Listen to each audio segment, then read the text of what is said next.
Team Awesome is back! Thank you, Varian, and that's right. Tangled Talk with Team Awesome is back, and guys, Team Awesome is back. Mm-hmm. The OG Team Awesome is back in Cassandra's Revenge, where we finally are. Oh my gosh, we got to the mid-season. Guys, we have so much. We've made it. We have so much to unpack with this new episode. So many thoughts and feelings and revelations, but also we have not one but two special guests today. So please stay tuned for that at the end after we are done talking about the episode. But for now, sit back, relax, and get ready for Cassandra's Revenge. It was directed by Shane Dalvin for part 1 and Tom Caulfield for part 2. It was written by Ricky Roxburgh. We have storyboards by Caitlin Ritter, Wendy Sullivan, Kuni Tamita, and Anna Lincioni. We begin not with a previously on Tangled like I thought it was going to be. We just went straight in. Gotcha. I know. I was like, what? See, okay, so before I even go into the episode, I gotta say, that, surprised me. I won't say confused me, but did surprise me. But a part of me is wondering if they're like, look, if you don't know what's going on at this point, then a previously on is not going to inform you because you haven't been watching the show. Mm-hmm. So either that or we might get a previously on in the next episode instead. But, okay, here we go. Okay. We begin with a shot of Rapunzel's freedom bird flying through the forests of Corona before it lands on a spire, and the scene fades into one of Rapunzel's paintings, bringing us to The Girl Who Has Everything, which is an awesome song. It's so soft and sweet and so Rapunzel. It's the antithesis of Life After Happily Ever After. I know a lot of people are comparing it to When Will My Life Begin, and I understand that, but to me it feels like the opposite of Life After Happily Ever After, because she's just singing about all the stuff in her life that's going right, and there's no hesitance and there's no questioning, and she's just no, I'm genuinely content. It's so good. I'm so happy for her. Yeah. It was funny. The first time when I heard that little clip that got released a couple days earlier, I was like, seriously? The Girl Who Has Everything? That's a line from Part of Your World. Is she throwing shade at Ariel? And then it's even funnier because then Crowley sings it later, and I was like, she was once played by Pat Carroll. Exactly. I was like, aw. References. You got me, guys. Layers of references. So all of Rapunzel's murals, and reminder that the ones that are on her wall like this, these are done by Claire Keane. These are not Tara Whitaker stuff. This is Yes. So the murals are all beautiful, and I think we all love the way that some of them just sort of subtly shift and move and change from one position to another. And it's just really sweet. I really liked that with her writing with Eugene on Max and Fidela. First of all, I thought it was hysterical that in that painting she was writing on Max when in the opening sequence she's on Fidela, but that's regardless. But I like how the way that she painted it looked like Eugene was chasing her, but then they're standing side by side at the end, and I really like that. That's a nice symbol. Yes, Claire. That's nice symbolism, that is. As the song finishes, we cut back to the forest of Corona, where Cassandra is walking along until she sets her sights on the main capital. Back in the castle, in Eugene's room, he's looking at the ring that he plans to give Rapunzel, contemplating if today is a day to propose again. He decides to ask Old Lady Crowley if this is the right time to propose, and she turns him down, saying that he's not her type, and he's like, yeah, it's mutual. Well, move over, Old Lady Crowley, because he's mine, so... I mean, and it's why would he ask Crowley? Because she was right there and he was thinking about her right now. Possibly it could be that, he knew that she wasn't emotionally invested one way or another. If he asked Lance would be like, of course you should. It's Rapunzel and you're Eugene and this should happen. And if he asked Edmund, he'd get a lot of, inner monologue contemplation. Damn it, I want him the to last time he said a word to Frederick about marrying Rapunzel, Frederick kind of gave him a look, and he's like, not the time to talk about this. But now he's got new Frederick. Now and new Frederick would totally be like, yeah, go ahead. Because he's new Frederick, and he's better. Much better. Thank God, much better. Ricky fixed Frederick. Yeah. I mean, literally, how many times have we seen Frederick? He wasn't in the premiere, but in the premiere, he had lost his memories. That was like when that was canonized. He showed up in the King and Queen of Hearts when he started to get his memories back. And then he's in this episode when he's...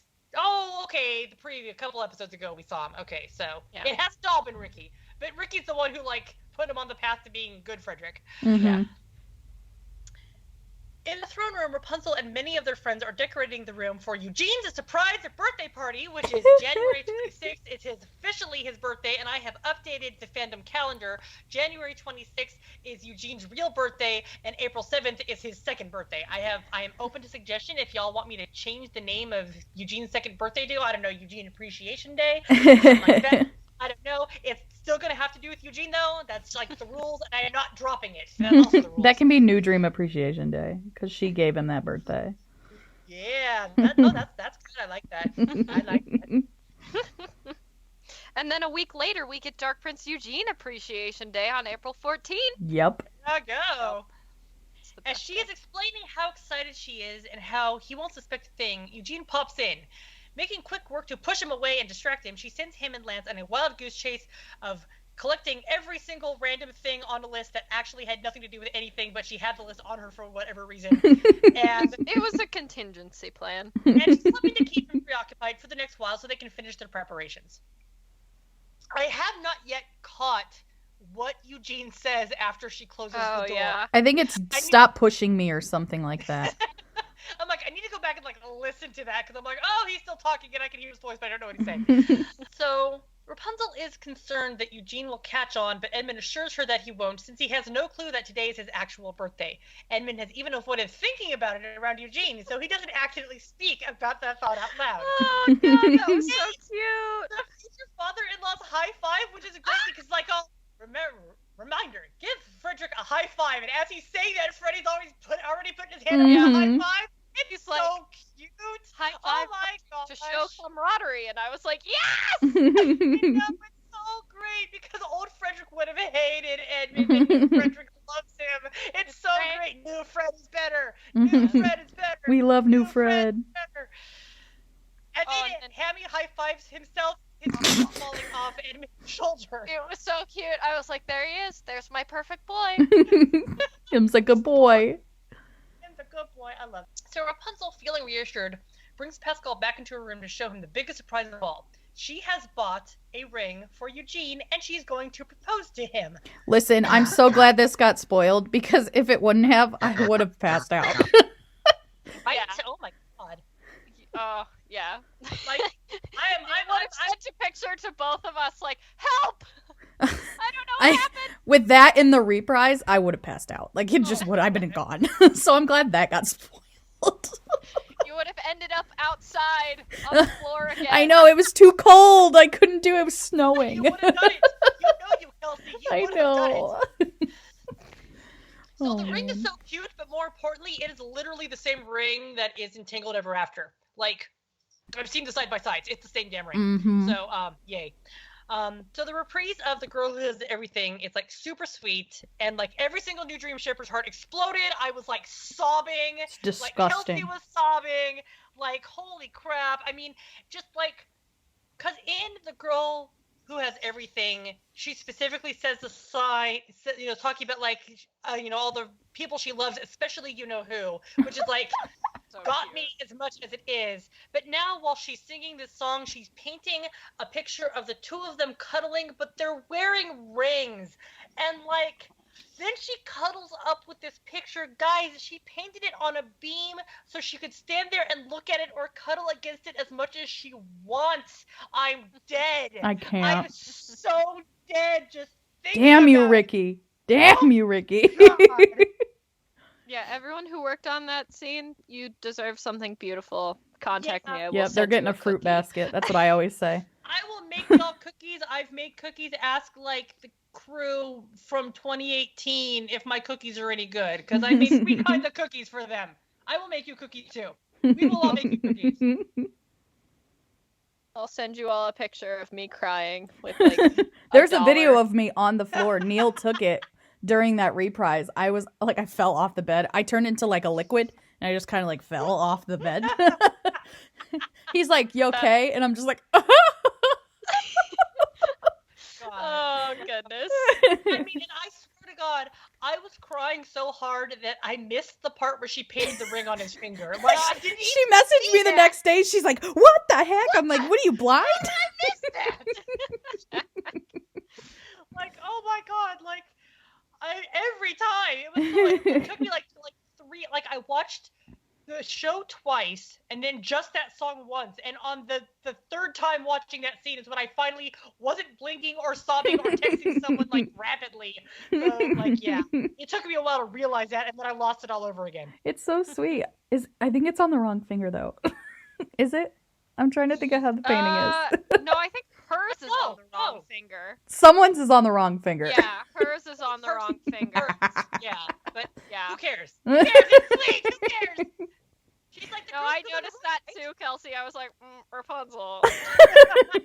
That's not where you wear your engagement/wedding ring. Well, that's why she's not To be engaged yet. fair, to be Heyo. fair, if you look at the picture, it looks like she painted it first of just them cuddling, and then decided later to add rings. Yeah. And then like those were the hands that were showing. It's the So thought that she's counts, like, Rapunzel. I like It is it. a thought.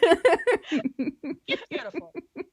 Later in the evening, back to the story, Lance and Eugene return to the castle, with Eugene holding a big armful of pretty much everything that is useless junk. As Lance goes through the checklist, Pascal peeks his head out of the door, telling them that he needs to stop as they aren't quite ready yet. So Lance makes up the excuse that the ham sandwich that he just listed, they need to make sure that the ham and cheese ratio is correct. Eugene is peeved that they spent all day doing this, and Lance admonishes him, saying that the princess gave him this job, and he intends to do it right. And he continues the explanation. Pascal waves him in, and he quickly stops and says, "Okay, we're done," and just drags him in, and Eugene drops literally everything in the hall. I feel bad for old Lady Crowley. I have to clean that up later. Oh. Isn't that the hallway Cass comes through? She was probably like, "What the hell?" She's like, this has Fitzherbert written all over it. Okay, no, but like going back to Old Lady Crowley, I'd like to point out that we learned the name Scowly Crowley from Eugene in Make Me Smile, and in this episode he calls her Mrs. Crowley and doesn't even think about it. So this shows how far he has come, like, in respecting people. He's just like, no, I respect people now. I've been in this castle for 2.5 years. I mean, okay, so like, just to clear it up, we don't have like an exact timeline, but I'm estimating this episode being 2.5 years after the movie. So just so I mean, We'll I have a fun math lesson in just a second. Yes.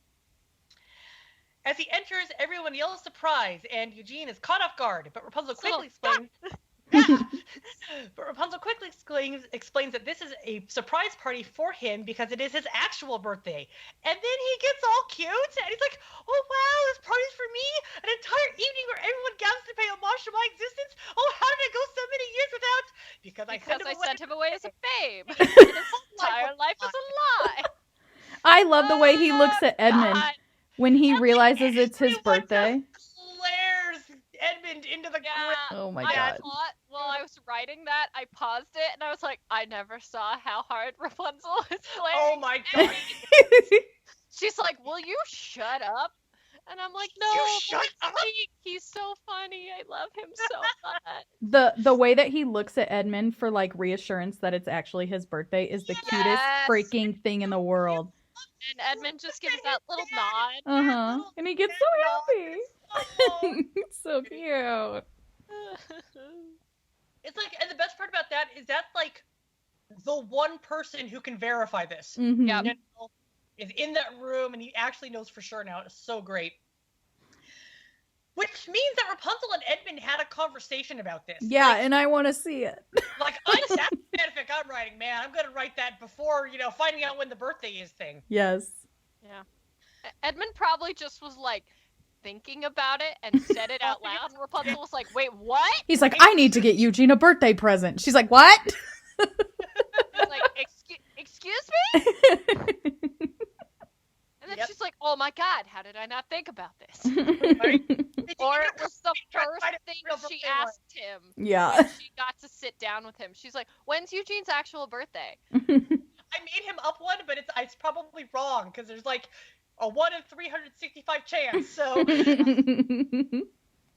The cake is brought in, and it bears an adorable rendition of Eugene smoldering. But wait, there's one too many candles on this cake. Eugene is definitely 25, not 26, except he is 26. Now, officially, he's officially fandom. Eugene is finally actually 26 in canon. The end. Boom. So if anybody else cites the movie, saying that someone on the cruise said something, They're a liar. All right. I asked Nathan years ago, and he was like, yeah, he's like 23, 24. And I'm like, ha! He is 23 in the movie. He's 24 probably in season 1, maybe 23 for a little bit. And then he's 25 for all of season 2, since it says 25 years at both the beginning and the end flashbacks. And then he's 25 for, half of the season 3, but now he is officially 26. So he will be 26 when he marries Rapunzel, but he was 23 in the movie. So they have a 5-year age difference. Dang straight. Boom. Stop saying he's 26 in the movie, please. Good night. There's no 8-year age difference. Okay, goodbye. And so then Eugene immediately goes into crisis about being 26, being a whole year older than he thought he was. Like, this poor guy, he's going through so many existential crises about who he really is. He's like, wait a minute, I'm a prince? Wait a minute, my name is Horace? Wait a minute, I'm 26? Dude. Poor Eugene. Just like Edmund said, his whole life was a lie. So, I mean, he's going around and he's like, oh my gosh, are these crow's feet? And you hear Hamuel caw in the background in response to him asking. I get the pause. I was laughing so hard. So great. I was like, Hammy! Did you see Rapunzel's face when he sits down in the chair? She's like, really? Like, she looks really mad at him. It's really funny. She's like the drama queen. I'm like, are you sure you want to propose to such a drama queen, Rapunzel? Yes. So when Eugene goes to blow out the candles and Rapunzel is just about to propose, before that even happens, Shorty's in the cake. Oh, yes. Happy 26th birthday, Horace! Like, the only time we will accept Horace, I swear. Only time. I was like, okay, that was funny. Now never, ever, ever speak that name in my presence again. That's great. So I've been watching the tags, of course, and somebody on Tumblr who's watching the series for the first time is getting through season 2, and they got to or actually they're on season 3 now, but they got to Return of the King, and they're like, his name is Horace, only they spelled it Horus. They're like, his name is Horace? He's got, how many names does this guy have? And I replied in the comments, I went, oh no, at least Horace has some, mystique of ancient Egypt. Yeah. No, his name is Horace. And she goes, oh god, it's so much worse. Right. I even had that confirmed. I was like, is it like the Egyptian god? And they were like, no. Nope. I was like, damn it. So, okay. So when Eugene goes out to blow his 26 candles out, and Rapunzel is just about to propose, a harsh wind blows through the throne room, and Cassandra enters. She's like serious Maleficent vibes as she comes walking in. Mm-hmm.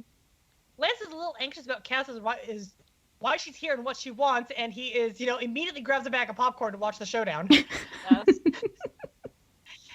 And it's so great because one of the things I love is that she walks in and she drags the Shadow Blade behind her, but until she starts to drag the Shadow Blade, she's pale and unilluminated and dragging the sword literally it's like it lights a spark in her and it turns on the light, and it's really, really freaking cool effect. I really love that. And she's so villainous and condescending in this scene, seriously, I miss you, and it made me sad.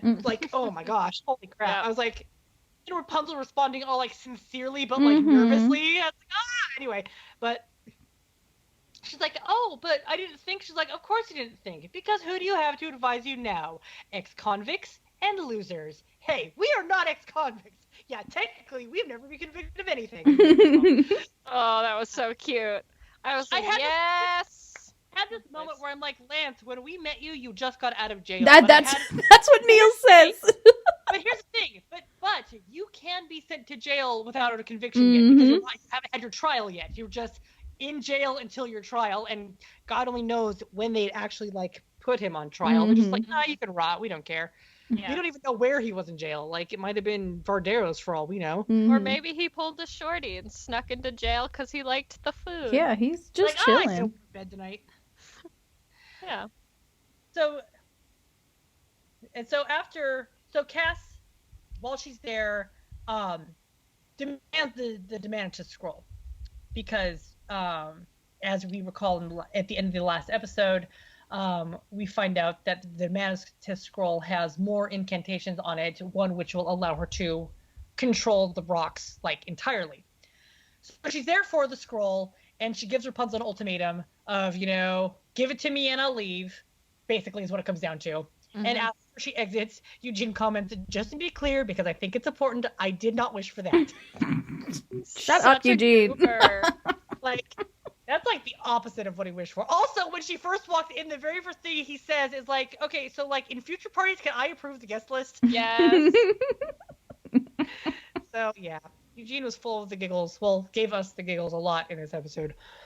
So now knowing that Cassandra wants the Demantis scroll, they go to Rapunzel's room to game plan, but soon Rapunzel reveals that she doesn't even have the scroll, and that it is instead of the care of Varian, who is currently putting on a contest to see which is the best metal, because he is an adorable alchemy dork, and he wants to know if it's iron or if it's steel. And just so you guys know, the answer is iron, because without iron, there would be no steel. So that settles that. That settles that. So Rudiger makes some hot cocoa, and as he begins to drink it, Rapunzel surprises him, making him spit it all into Rudiger's face. He is, by the way, guys, he is in the Demantis' chamber doing this. It's not his house, it's not, his room, he's not even in Old Corona, he's in the Demantis' chamber. Just chilling. Just chilling. He reminds Rapunzel that he needed 5 weeks of solitude and privacy to decipher the scroll, but he has already translated it. It has 3 incantations. He's got them memorized. The healing and decay incantations, as well as a third that gives the wielder of the Moonstone complete control over the black rocks. But again, he's got it memorized as well as the key.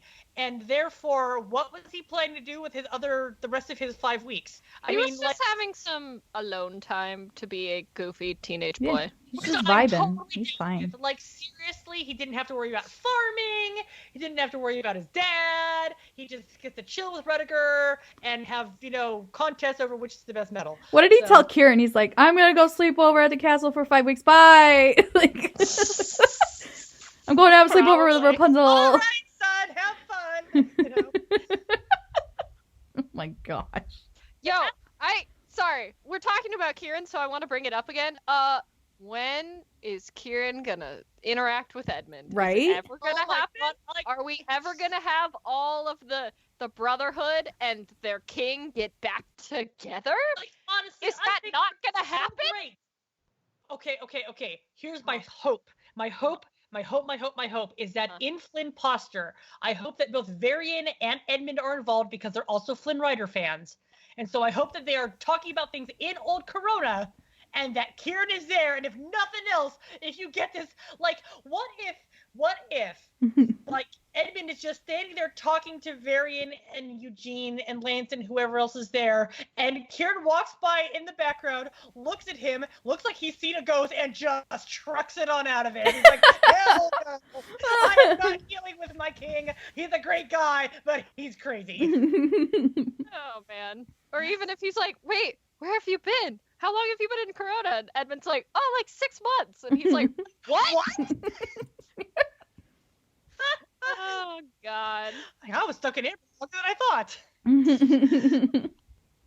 But as they discuss this, Cassandra appears and a fight ensues. You guys might want to stop talking about this scroll right now, says Lance.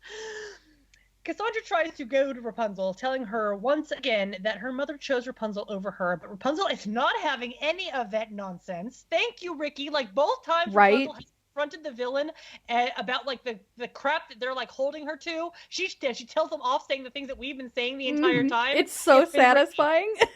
Yeah. It's been Ricky. It's so satisfying. I love it. Ricky hears us. He knows. Thanks, Ricky. Ricky. Knows. Ricky's a true fan. She reminds Cass that Gothel abducted her and kept her imprisoned, and that it wasn't her choice. But Cass asks if it was her decision to push her out a window, making Rapunzel gasp and state that she wasn't there and she doesn't know what happened. Oh man, I don't think a line in this show has made me as mad as that line did. Yeah. I was like, so yo, Gothel wasn't even pushed. She was stumbling backwards, and then Pascal was like, I need to help. Hair, and then Gothel tripped because she's a fool. Also, she was dead before she hit the ground. Yeah, Cass. Anyways, I'm like, Cass.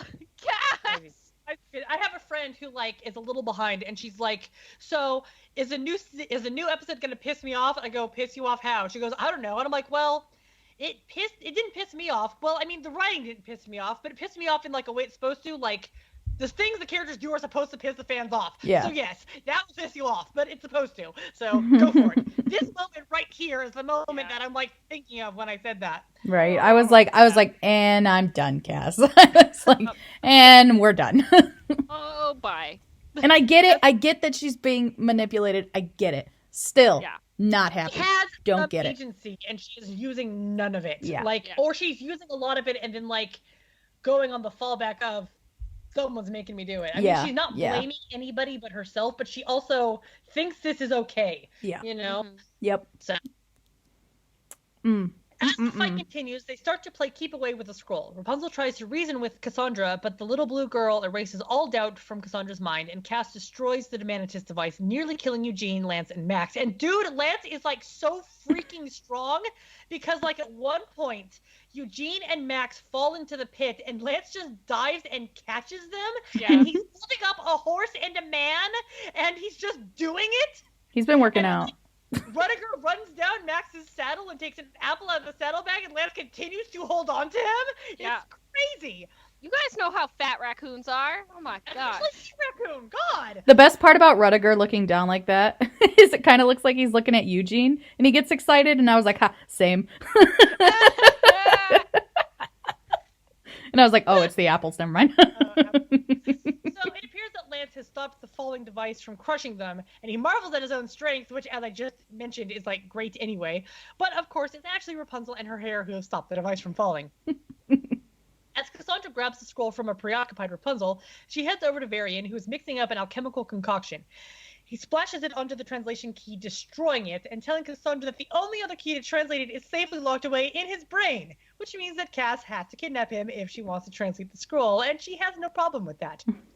I do just want to say, I did pose in the last podcast that maybe Varian was going to get kidnapped in this episode, and I was like, oh, I was right, cool. Probably a lot of fans guessed a lot No, of I know. I'm not saying I was the only one who did it. See, I didn't think so. I thought it was going to be at the end, and it was going to be in the next one. And then I was like, oh, okay, never mind. It's this episode. But I will say, I mean, I'm not trying to say oh, you're not the only one. What I'm trying to say is I'm super duper proud of the fandom for guessing so much stuff right in this episode.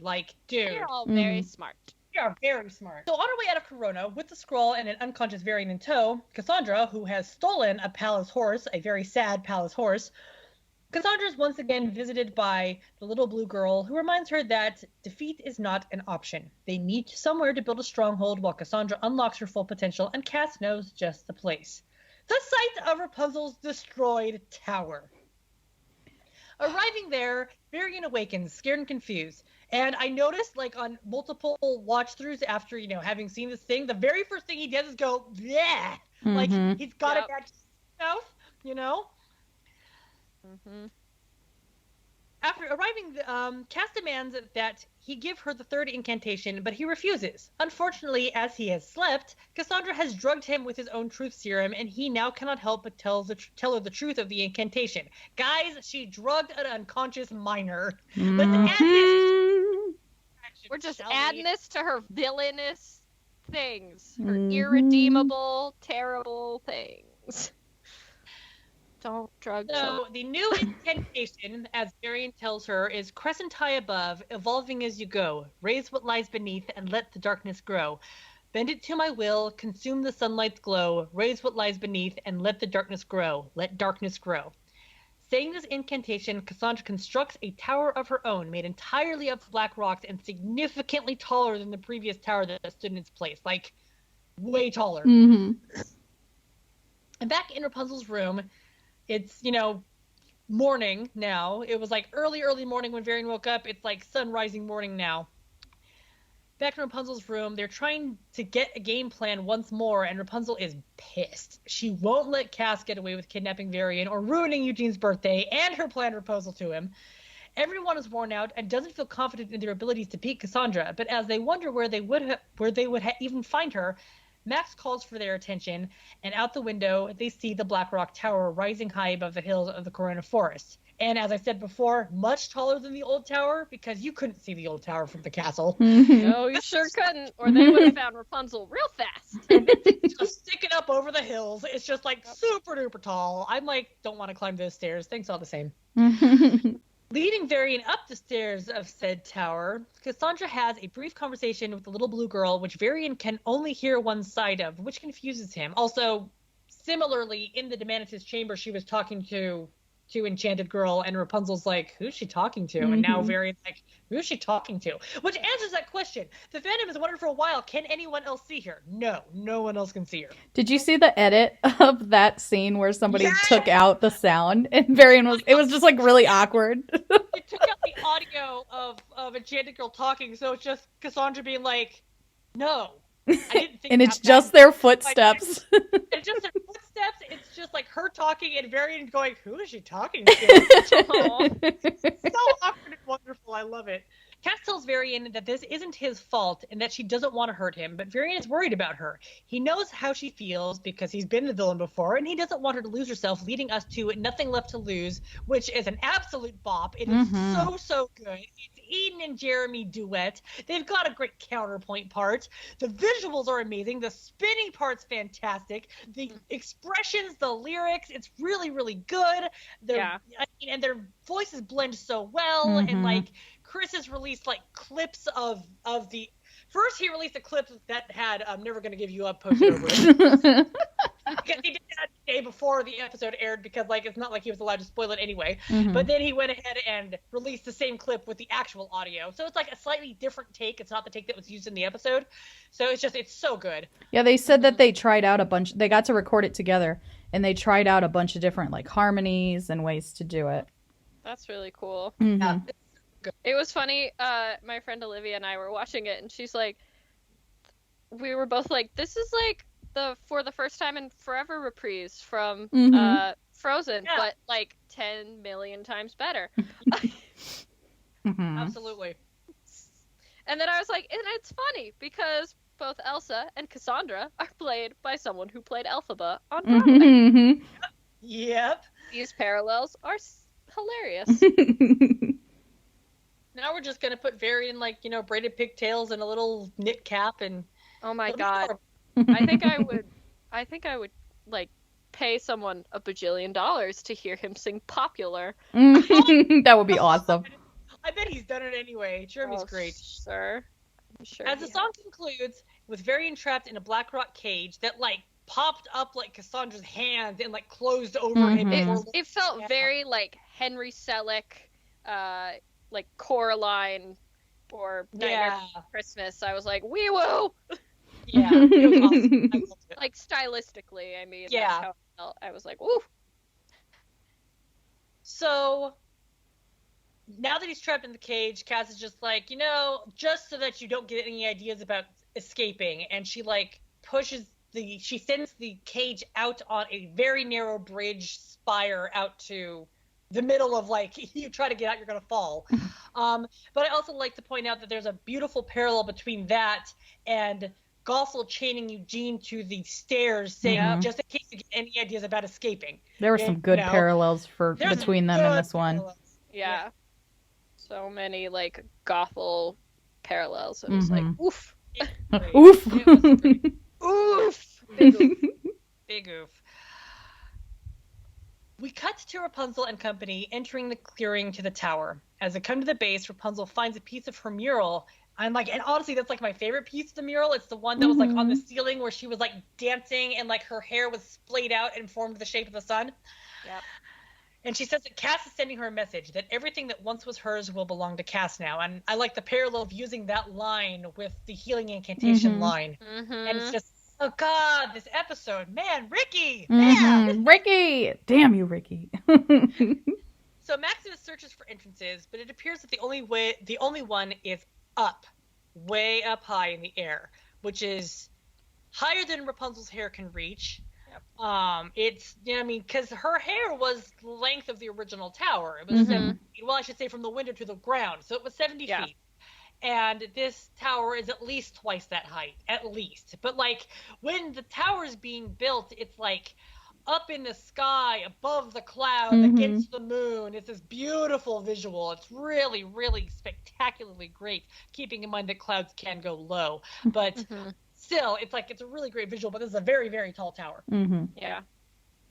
It's probably like 4 times as big as the original tower, maybe. Maybe, yeah. So 3 or 4, something like that. So Lance wonders how they're going to get up there, and Rapunzel states with a lot of climbing, which does not excite Lance in the slightest. And this upcoming montage, it's really cute, but somebody pointed out that it was as though everybody was going out of their way to find ways up the tower that did not involve Rapunzel using her hair, which is like, that's kind of really super awesome of them. They're like, hey, this has got to be traumatic enough for you as it is. We're not going to make you climb the tower with your hair while we're at it. Yeah. I like to imagine there's a scene where, Lance, who doesn't probably know everything, it's like, maybe we could use your hair, and he starts to say hair, and Eugene just whap right no, and just like shakes his head and is like, So we get a fun little montage of them trying to reach the top, which is chock full of funny lines and scenes and a few Disney references. Lance and Eugene attempt to climb the tower back to back, much like Kuzco and Pacha did in The Emperor's New Groove. Back in my day, Eugene says, towers were much shorter. Back in my day, says the guy who's been complaining about getting older the entire episode. Such a goober. They then attempt to use sap, and with the visuals, it feels like they could be a bit of a Winnie the Pooh reference. It was that same really sticky golden sap that that dang rip was made out of in The Lost Treasure of Herster-san. They go to climb the tower, and they're definitely sticking to it, but not in a productive way, and Kiera and Catalina, who are with them for some reason, are stuck to Max's back, and it's great. No hands. They're so cute. I love them. Next, they try to use a tree as a catapult, and to get Max to release the rope, Pascal uses his ear like a lever, just like Sergeant Tibbs does in 101 Dalmatians when he was aiming Frou Frou to kick. Fire one. Rapunzel says, "Don't worry, Lance. This will all be over soon. The catapulting, not your life." Oh my god, I love that line so much. So they catapult and they land in a tree on the opposite side of the tower, which then bends under their weight and then shoots them back over the way they had come. And then Catalina's like, neither Red nor Catalina, because I meant angry, is like, I've got an idea. And as it shows them in the bending down tree once more, Eugene says, this is literally the exact same thing. So they try it again, and Cassandra is watching from amusement in the top of the tower. She's joined by Enchanted Girl, who tells her to let them in. When Cass questions why, Enchanted Girl says that defeating Rapunzel isn't enough. Cass needs to battle her and take away who she is by breaking her spirit. At that point, I was like, wee, I suddenly feared for everybody. Not good. Approaching the tower once more, Rapunzel asks Cassandra to let her in, just, kind of quietly under her breath. But it happens to be just when Cassandra opens the door for them. Inside, there are many different paths, and since it's Eugene's birthday, Rapunzel lets him decide which path to take. And so he decides on a path and says, you and me, Blondie, are going this way, and everybody else goes the other way. He's like, nope, it's just going to be me and her, and Pascal. Thank you, Ricky. Because, honestly, how many of the tentpole episodes have Rapunzel and Eugene been, separated for the main conflict? And this one, Eugene's like, nope, we're going together. So Lance, Kiera, Catalina, and Max go a different way. We then cut to Varian, who appears to be in some sort of weird, horrifying nightmare scape. It's purple with a swirly sky. There are pieces of, ground floating everywhere. We see the tree that Sugracha once attempted to use to free Zhan Tiri, and Enchanted Girl's head appears on it with this really creepy, like, Cheshire Cat. It was so creepy. And not like Disney's Cheshire Cat smile. Like the live action Tim Burton Cheshire Cat smile. Even worse, because at least that was a cute cat. More like, I want to say American McGee's Cheshire Cat. Like, it's like crazy, manic, freaky ass smile. And Varian asked her who she is, and she says, I'm a friend, or at least I'd like to be, which is the same thing she said to Cassandra. I was like, wait. I knew as soon as I saw the color of Varian, I was like, oh, I know where this is going. I was like, yes! So she tells Varian that to save Cassandra, Rapunzel must use the 4th incantation to stop the Moonstone's power, and that he needs to use the sun to see the sun. But Varian is still confused, and he falls off the ledge where he is sitting on, and then sits bolt upright awake. Still confused, he falls off the ledge and awakens. Inside the tower, Eugene and Rapunzel have made their way upstairs and pass through what used to be the main window of Rapunzel's tower.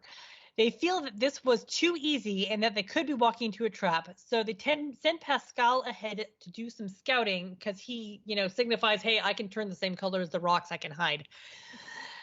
Elsewhere, Lance is leading his group through another path, and they end up back in the entrance, at which point I realized if you look around the background, there's just pieces of the wall murals everywhere. Like, it's, like, heartbreaking and terrifying, and, like, I want to punch Cassandra in the face.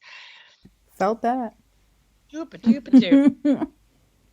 I just love that they come through what was once her window, because Yeah, they went out that window together once, and it was to start their love story and adventure. Yep. So It's sweet. really symbolic. Like, I'm sure that he wrote that in the script about wanting the window to be right there. And so Lance tries again and again to find the right route, but to no avail. Like, they keep literally just leading him in circles, which makes me be like, Cassandra, the hell? Why are you doing this? In the tower's throne room, Pascal is trying to be stealthy, but Cassandra eventually spots him and captures him.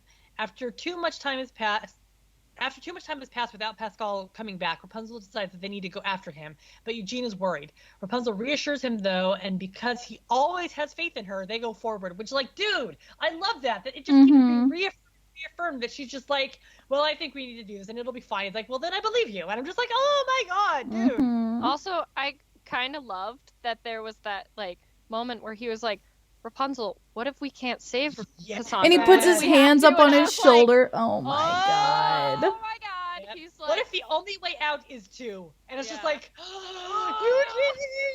Eugene's my like, God. we might have to kill her, She's like, nah, it'll be fine. It'll be fine. It's Cassandra. She won't hurt me. Okay. Like, that's another really, like, on a thing about her where he's like, nah, she won't hurt me none. Back to Varian in his cage. He is still trying to figure out what use the sun to see the sun means when he sees the beam of sunlight hit his goggles, which shines onto the back of the scroll, revealing more of the cipher. Demanitus, you genius, he says with this gigantic, adorable face because he's such a nerd. It's so cute. But it's also very sad that he will never actually get to meet Demanitus, unless he does, but I don't think he will. Yeah.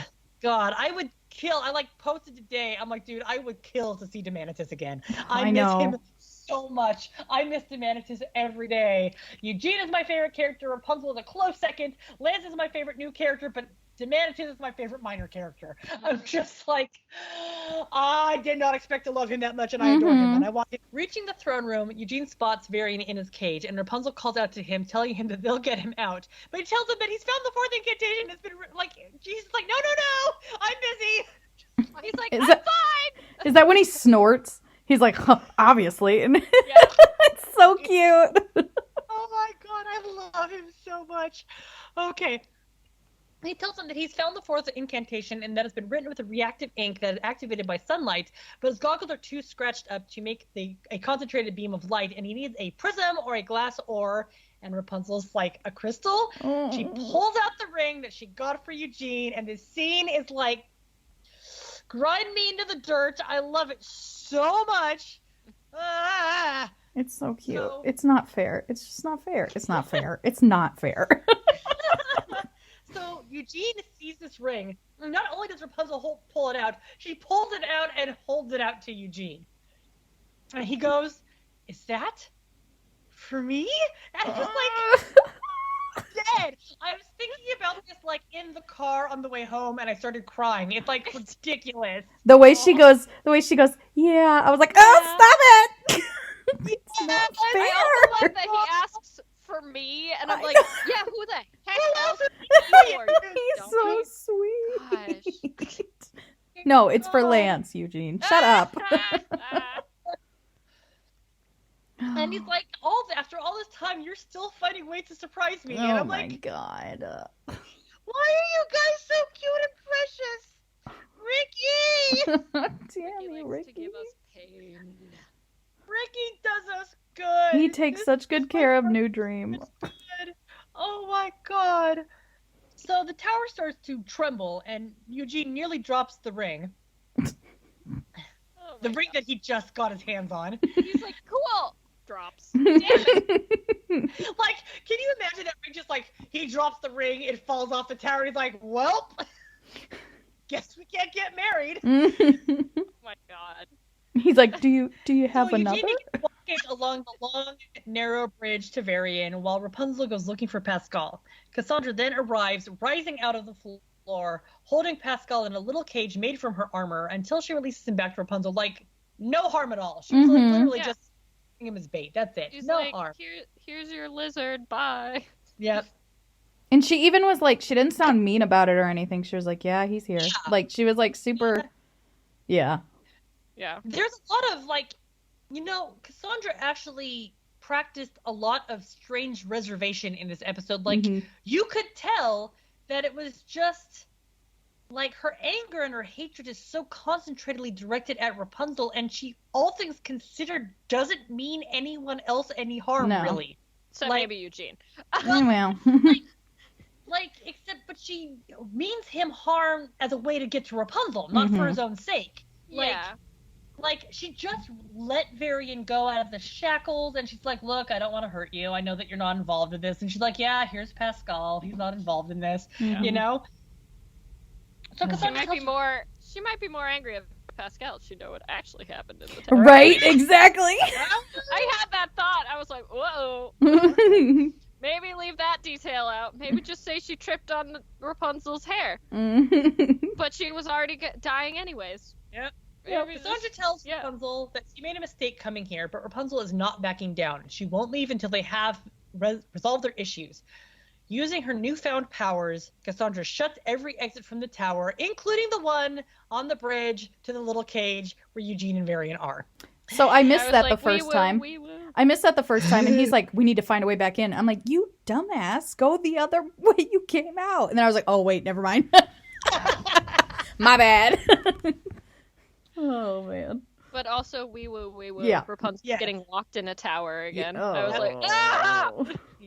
And now it is time to fight. Cass boasts that she has complete control over the rocks now, and Enchanted Girl eggs her on, but Rapunzel doesn't want to fight. Cass takes this opportunity to use the third incantation to blast Rapunzel up in a pillar and slams her into the ceiling, like making Rapunzel the future Mrs. Fitzpancake. Like, Yeah. dude, it was like, what? You know, it was so fast. That was like, oh my gosh. So She got fight time indeed. squeezed. Like, yeeted her into the ceiling. She did. It was like, It's insane. yeah. Yeah. But this isn't going to be as easy as Cass thought, because the sun drop is still protecting Rapunzel, or the bit of the moonstone that's in her, or whatever it is making her hair do its thing. It's still protecting Rapunzel, and she is unhurt as the pillar drops back down. But Cass has more tricks up her sleeve, and now the floor beneath Rapunzel crumbles, and she almost falls to her doom, losing her adventure bag in the process.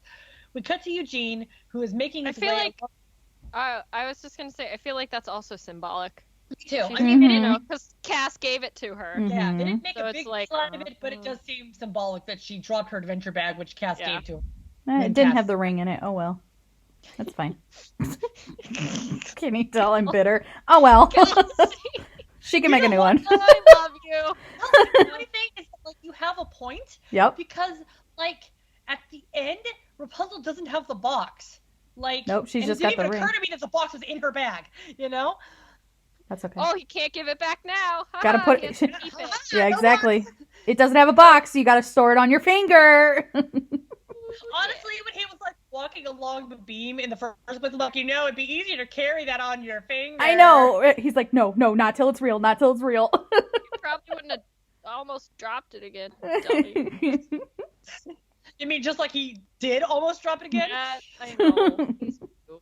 We cut to Eugene, who's making his way along the precarious bridge to Varian. It's slow going, but eventually he reaches Varian, handing him the ring, which he almost drops again, like we were just talking about. First memory and now balance. Age! Why do we have to age? I'm like, you're 26 years old, babe. I know, You're not right? even that old.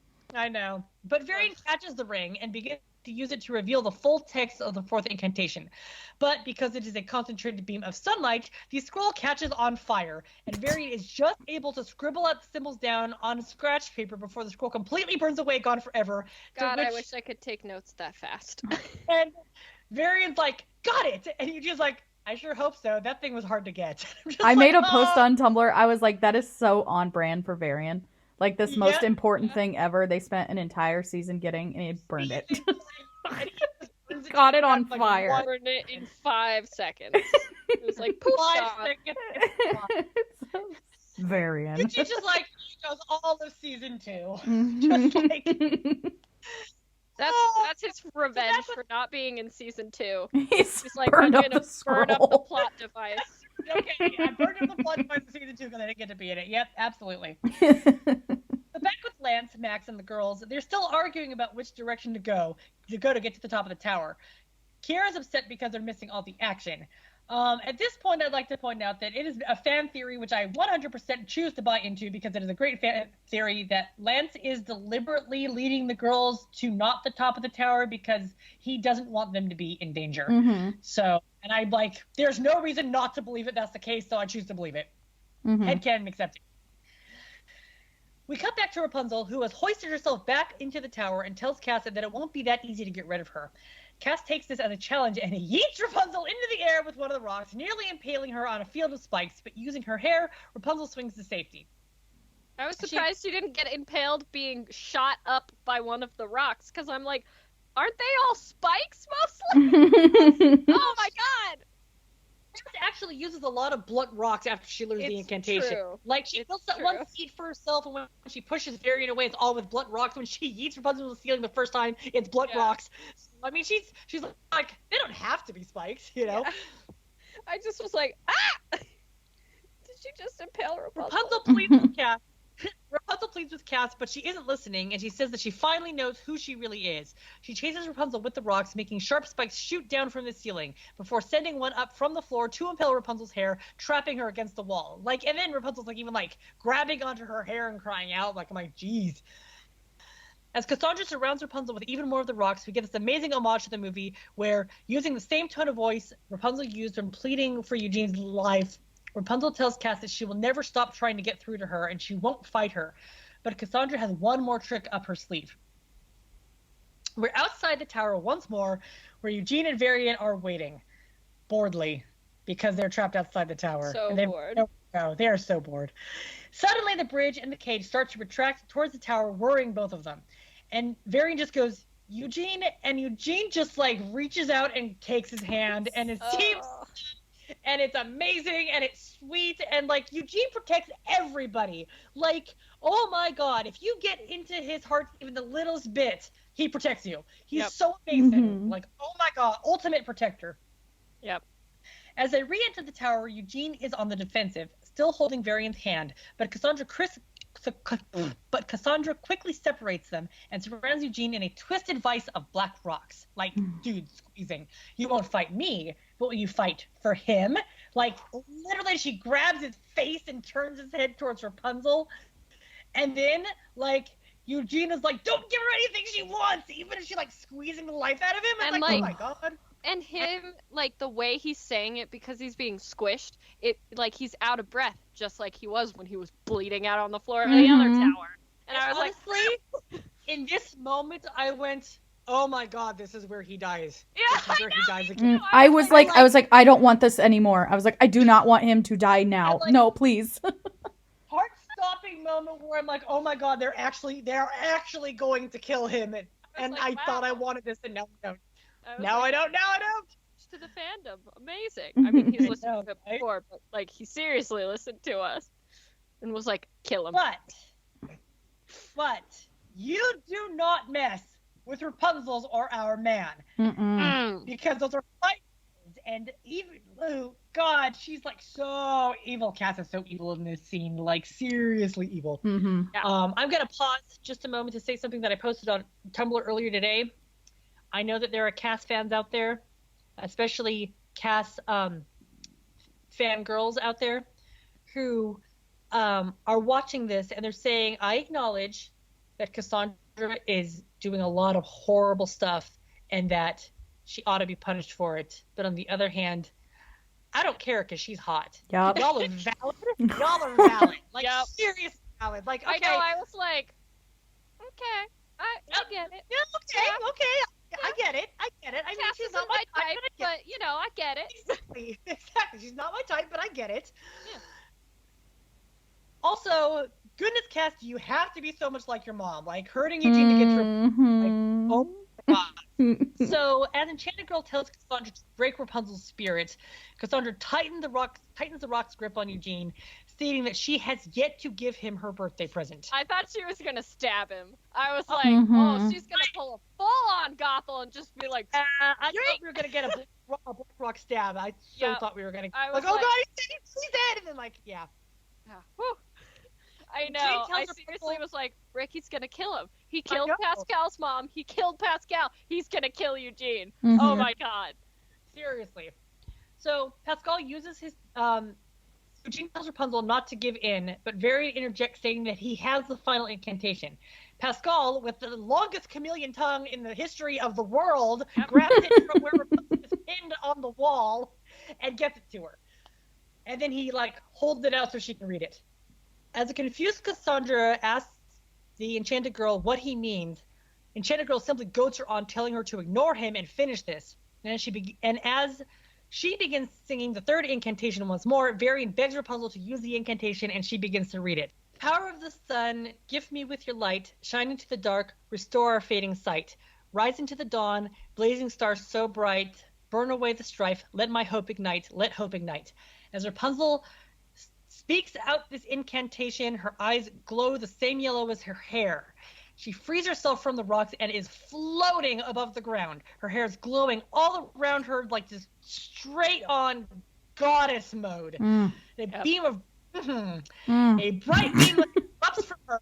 And as it does, we see Enchanted Girl with this positively diabolical smile on her face. A flash of light changes her form, but only for a frame or two, and we see that she has horns. If you were not sure before, she is Zhan Tiri. If you were not positive, Enchanted Girl is Zhan Tiri and has been the entire time. Yeet!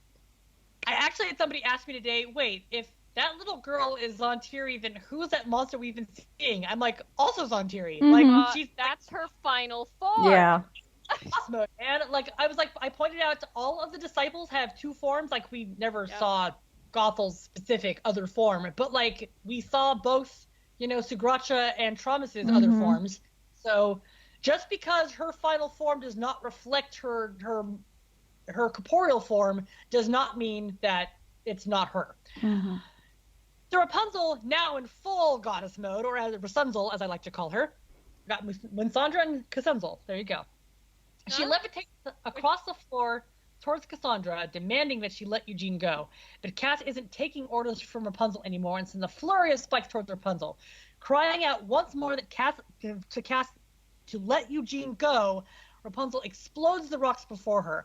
This only serves to anger Cassandra more, and she sends wave upon wave of rocks towards Rapunzel, the power of the Sundrop and Moonstone finally colliding.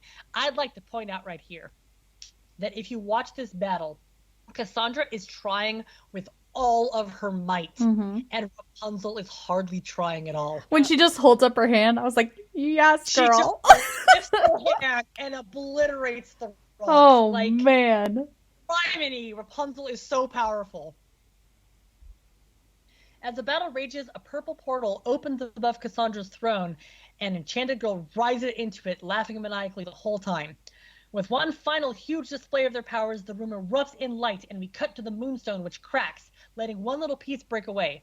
As its powers crackle, Cassandra holds her chest in agony, and the top of the tower explodes. Eugene is freed from his prison, as is Varian, but Varian falls off the side of the tower, as does Cassandra off the opposite side. Bye. As she hurls down from the tower, much like her mother once did, she makes a platform with the rocks and lands on it with a thud, unlike her mother did. We cut to Lance and Max. landed more with a poof. Yes, she did. Because she was dust by the time she hit the ground. We cut to Lance and Max, now on a ledge higher up on the tower, arguing about directions once more as Catalina and Carol watch on.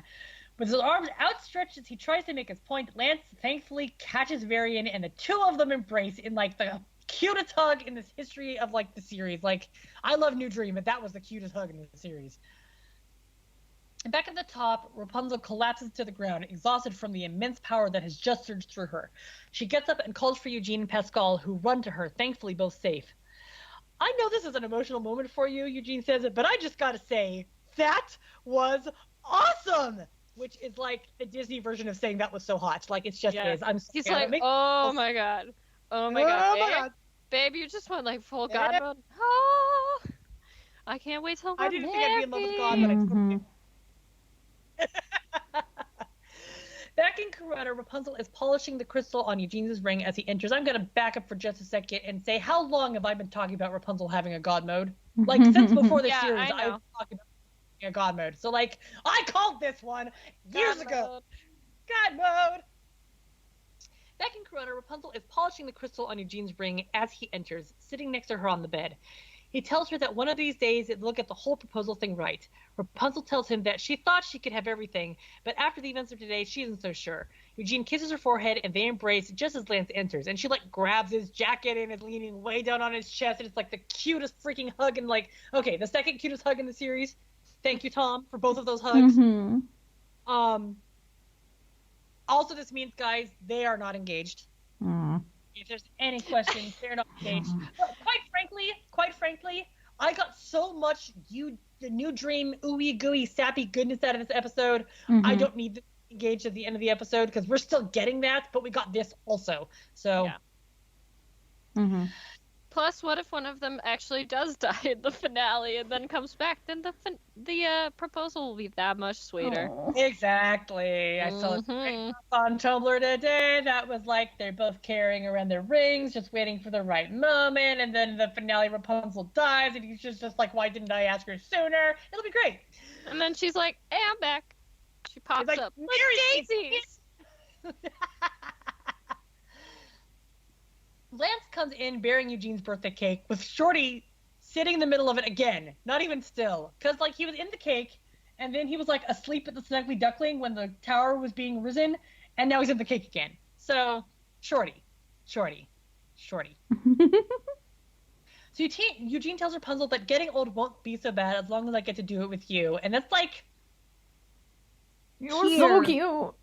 That's your New Dream. Like, this is, like, right up there with You Were My New Dream. You know, like, I'm afraid of aging, but not if it's with you. Like, oh, my God.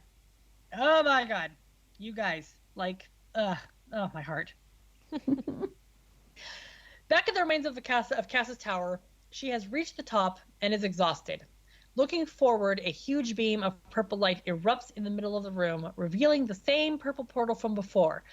Enchanted Girl floats out of it. Zhan Tiri floats out of it. No longer blue and ghostly, and now she's corporeal and wearing all black and gray. She's got this whole black, gray, purple shading thing going on.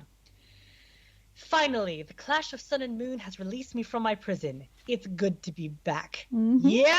Oh! Baby! Way to go, Cass. Good job, Cass. Way to go, Carl. See, and here's the thing, is I really hope that Rapunzel doesn't feel guilty about this because, like, Cass literally made her do it. Yeah. Good job, Cassandra! You unleashed Zhan Tiri onto the world. Way Congratulations. to go, Cass. Oh my god. What if they get to the Spire and Calliope's all like, what, is that your daughter? And she called Cass Rapunzel's mom in the last one. So what if she now calls her Zhan Tiri's mom? Cass is gonna kill Calliope. Oh my god, it's gonna be great. I can't wait. That's the real revenge for losing her sword. I also, oh my god, you're right. I also cannot wait to get back in the Spire and get more Easter eggs. Like, please let there be Yeah. more Easter eggs. I'm excited about next episode. I really am. So that concludes our recap of Cassandra's Revenge, which was an absolutely crazy ride. And, like, what a great ending. And now we have our two very special guest stars today. We've got Ricky Roxburgh and Tom Caulfield. Welcome back to Tangled Talk, guys. Yes. Yay! Thanks for having us on. Yes. So I'm as you sit sorry. there and I doubt that. I'm not even sorry, so hey. My gosh. So, wow, Cassandra's Revenge, guys. Wow. That was rough. Gosh. Wow. Gosh. Like, I don't even know where to start on this one. So, very first question I actually thought of was, Ricky, did you write the second two in their third and fourth incantation, or did Glenn write those? I wrote those. Oh! Ooh. Well done. Nice. Thank you. Thank you. I mean, I know that everybody's been like, why doesn't the reverse incantation have a second verse? And I'm like, well, the other two have a second verse, so I don't know. I can't answer that. I mean, Yeah. I've always come up with the good old I can justify anything. Well, it doesn't take as much power to destroy something as it does to create something, and it's like always my answer. So Yeah, no, that really has more to do with length right. in script, and how much time you have. Yeah, and even in That's the editorial, boring answer. Okay, fair enough. because even in editorial, we were going back and forth. Does she sing it? Does she speak it? Does she sing and speak it? So it was that was a big deal. Right. We did that a lot. So we gave it a bit of love. And I wrote it as sung, like that's Right. what I wrote. Yeah. And then they decided, like, I figured that it was like it's too expensive to have her sing it. Yeah. That was what I assumed, because I was like, and I had written also in the end, like basically Rapunzel and Cassandra would kind of duet over one another, like it would be both. Yeah. Oh, nice. Incantations would be like Cassandra would be singing. So when she raised the tower, she was singing her incantation, and then like when they fight at the end, they're both singing their incantations over one another, so it kind of crisscross. But that was probably too ambitious. Yeah, that was. I mean, I know it's something that the fans would have liked because we'd been speculating for a while that, maybe there's going to be like an incantation duet. And it's like, well, no, but kind of, but no. So. Well, there was. There was. It was there. It was there. It's gone now. So. Yeah. But I think what ended up with was pretty dang good. Yeah, I'll it say, was. all I remember, like one of my best memories on this show, and I have a lot of these with Tom. But Tom, and like every now and then I'd go into his office and he'd be like, "You want to see where I am with this sequence like that?" And like I remember him doing it with the tower coming down, and then I remember like one of my favorite, which I remember I was like giddy, like clenching my fists and like jumping up and down with glee when I saw what he was doing with it. And then when we did the Rapunzel God mode Rapunzel, Yes. Yes. when she did that and he showed me what he was doing and like hovering above the ground, I was like, oh! and then that one frame of the flicker to That is. Oh my gosh. Oh yeah. I was like howling and screaming with excitement.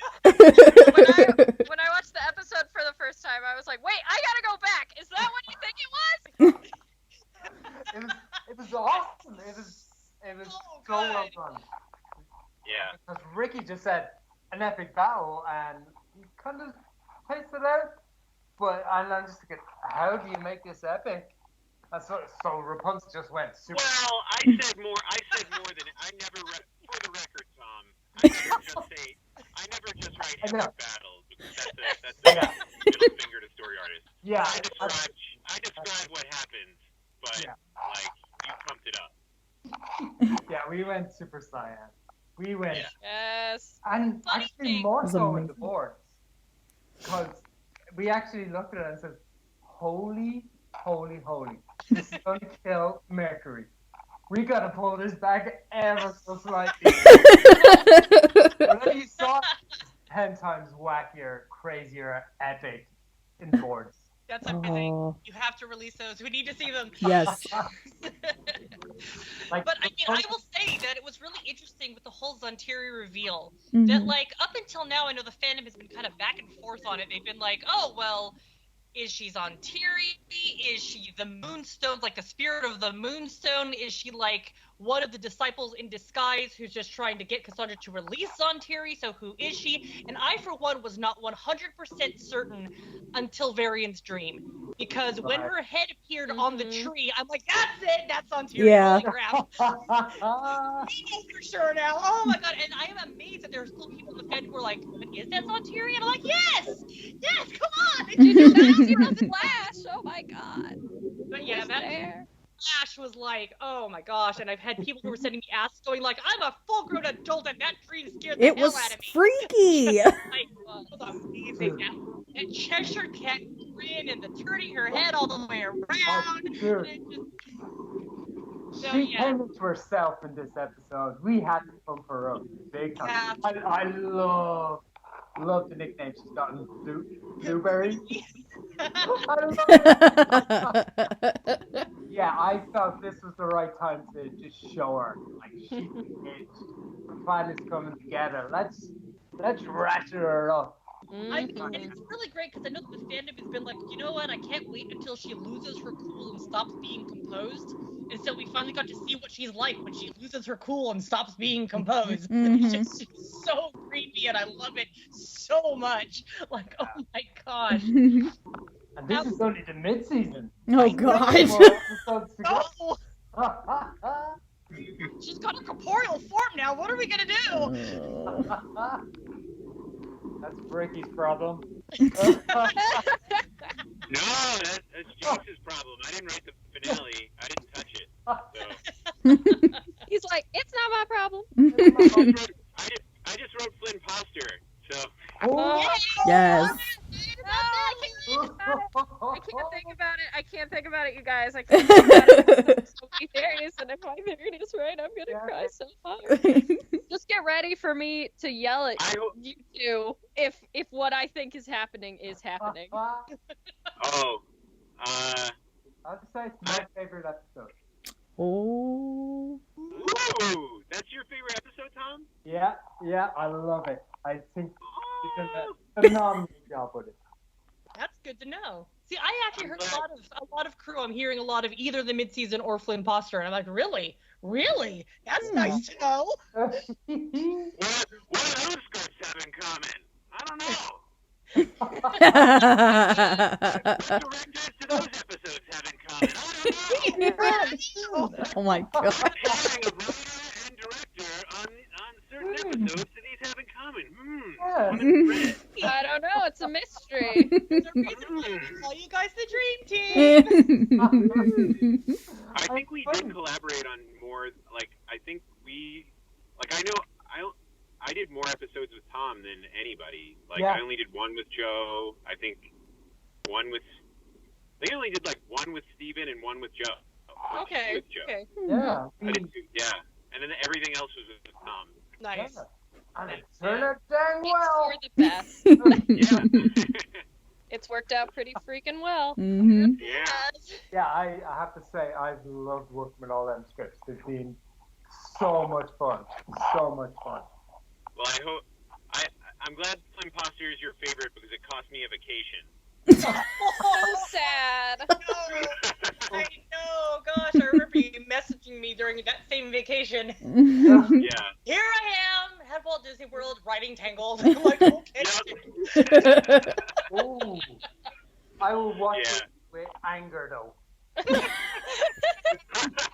Grrr. I love this, but I hate it. No, I was happy to do it, but I was like, oh, finally, a vacation, and then no. Yeah. Everybody, oh my God, pull me back in. One last huzzah before the end. Yeah. Do it. I'm probably gonna cry. I'm just letting you all know. Well, I'm so honestly, nervous. I have at very least teared up for every single episode since the season 3 came back. I mean, and right now, like, the opening theme makes me cry because I'm like, oh my God, we're counting down. We only have 5 episodes left. Oh my God. So, yeah. So that's bad enough as it is. And then you have episodes like this one that, like, the second song in the episode has me sobbing, and we're like 5 minutes in, and I'm like, what am I going to do with the rest of this episode if it's killing me this hard right now? Yeah, what the heck, man? That reprise was not fair.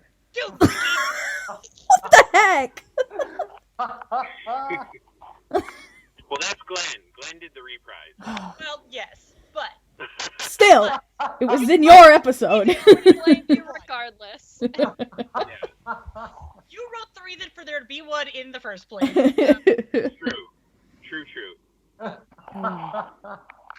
So, but yeah, and then also on the same, I mean, because as everybody in this room knows, the three of us are massive New Dream fangirls. But I gotta say, Tom, with the number of times Eugene fumbled that ring, which I know was your fault, I'm just like, that boy has to be having a heart attack. And he's got this ring in his hand at last, and he keeps fumbling it. Just like, you're gonna lose it, boy! It's a metaphor for his life. Yeah. You just had to keep you on your toes. Will they? Won't they? Will they? Won't they? Yeah, I know. What if she loses the ring? Oh my God! Yeah, no. First thing I said at the end of that episode, I was like, so are they engaged or not? What the heck, man?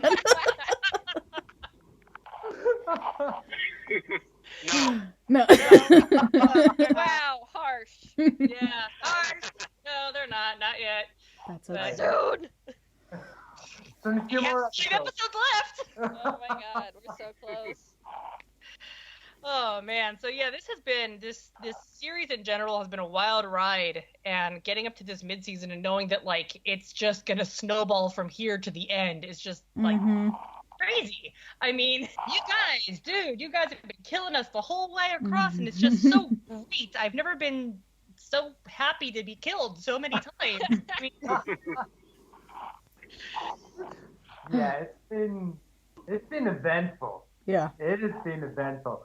Again, Ricky, you guys knew the end goal, and just to construct everything heading towards that goal, yeah, it's pretty epic. Pretty Yeah, epic. no. It's definitely like when, starting on the show, like, we knew what the ending was going to be like when we came in, and like, you don't know every beat along the way. You just know, like, kind of, you imagine like a building with columns. There's like certain columns that are set, and then you fill in those gaps along the way. But like, I remember like starting on it, be like, how do I make this funny? Because it was like a pretty, like, there was like a lot of dark stuff along, with Cassandra's betrayal and all that stuff, and like, you look at like the overall like Chris's initial pitch, and you're like, oh wow, like this is all like pretty serious stuff, and it's pretty heavy, and then like, it's been so fun to like kind of, especially now it's like bittersweet, that it's over, but to like look at it and go, wow, there were some of those episodes where we got to do, stupid crap like the Royal Seal and oh my God. Your crowning like achievement. oh God, I'm so proud. And to be able to like do, you could have something like like the Navy SEALs in the same series as like some of these gut-wrenching moments, and like to be able to like kind of put them both in there. And I've always like thought of the show as like sort of, if you ever worked with like a video editor and you can like stretch out the minutes or whatever, you could do that to like, if you could do that to the movie, you'd be like, okay, well, some episodes are the Snuggly Duckling, where it's just goofy It's just funny, yeah. nonsense, you know, and, you know, drunk old man and tired old man. Shorty!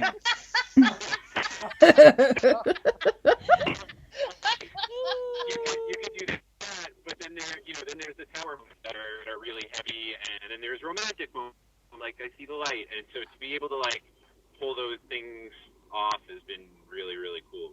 Yeah, it was. Speaking of Shorty Ricky, I have to question, in the cake, really? Really? He's chilling. That wasn't. That. I mean, what else would you expect?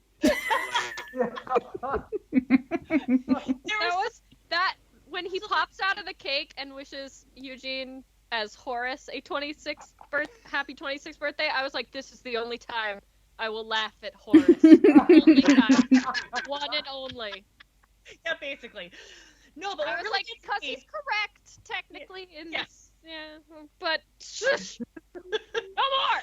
But I will say I was particularly laughing at the fact that he pops up out of the cake, and then later on we see him asleep on the table at the Snuggly Duckling. But at the end of the episode, he's in the cake again, which means he deliberately put that cake back on his face. Like, Shorty, my God! He wanted cake. Shorty. Oh, Shorty.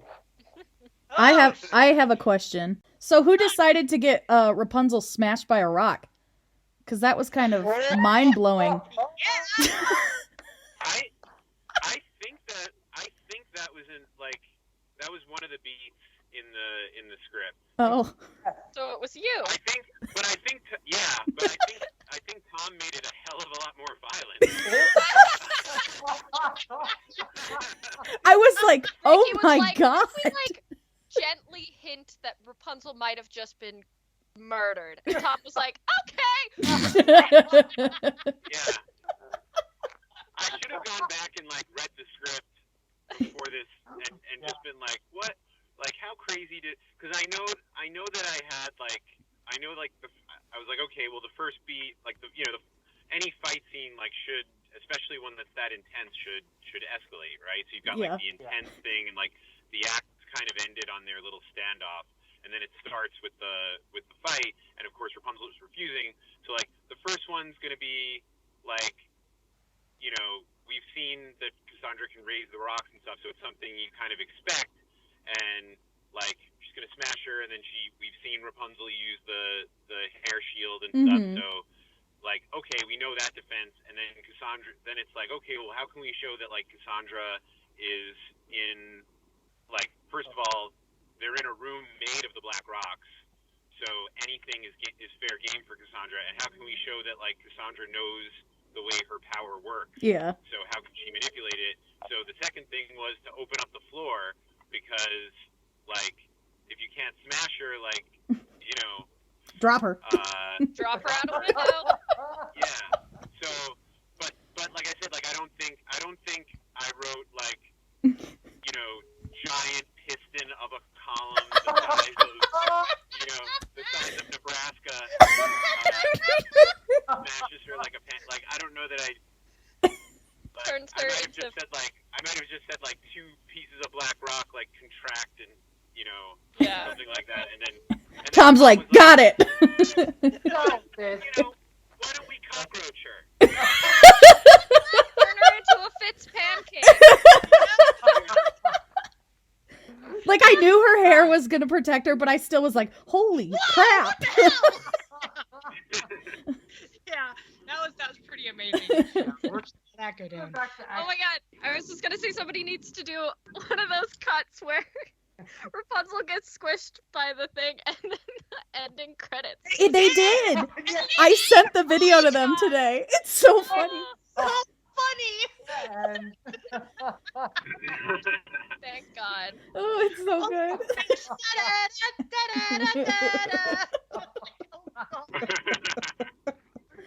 I love this fandom so much. So fast as well. So fast. It was great. It's probably one of my favorite parts. I can say so. Okay, guys. Favorite moments in the episode. Yeah. Go. My favorite moments. everything that Edmund says. Yes! And they like fought me on the his whole life was a lie line, and I was like, no, keep it, please, You're like no. I begged for it. It was awesome. So I love it. Everything Edmund says. I love Lance eating the popcorn. Oh my gosh, you're starting a fight? What do you think? She was talking. Like, I love that, and the way James delivered it was spectacular. I love nerd Varian. Varian is the awesome. competing science. I love. Let's see. I love the building the tower. Like when the tower comes up, and like the way that Shane and the team did, like, you know, just like the whole kingdom shaking and like all this stuff. And then I absolutely, like, I still remember when he pitched it. I love Tom. You know, the scene where they're trying to get in the tower, and you know they're flying back and forth on the tree and stuff. Oh, yeah. And that, like, initially, that was like, I remember being like, initially there was just an entrance. Yeah. And like I remember Chris and I like had like a debate where he's like, it's too easy, you know?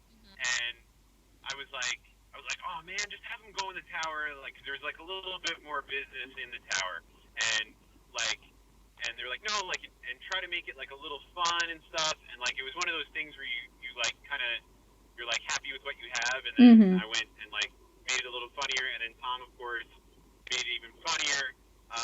So I love that, and like one of the reasons I love that scene is because you see Cassandra sort of like laughing, like sort of feel like wishing, like she doesn't say that she wishes she was with them, but you see that like there's a little bit of like where she's playing this like straight up cold villain, you get to see like a little bit of like wishful thinking that like, oh wow, one of my favorite movies is Big, and there's like a part where like the adult Tom Hanks goes and like sees his old team playing without him, and I thought of, like, to me, like her looking down on them and their idiotic hijinks trying to get into the tower and like laughing at it. I thought like that's kind of a sweet moment. And then, sorry, I have a lot of moments I like this episode. He's a little biased. And then, like, what do you call it? Varian and Eugene with the moment where they hold hands. Yes. Oh, that is so sweet. I was like, Team Awesome's back! I like when I wrote that, I like ran into Anna's cube and I was like, Anna, look what I did.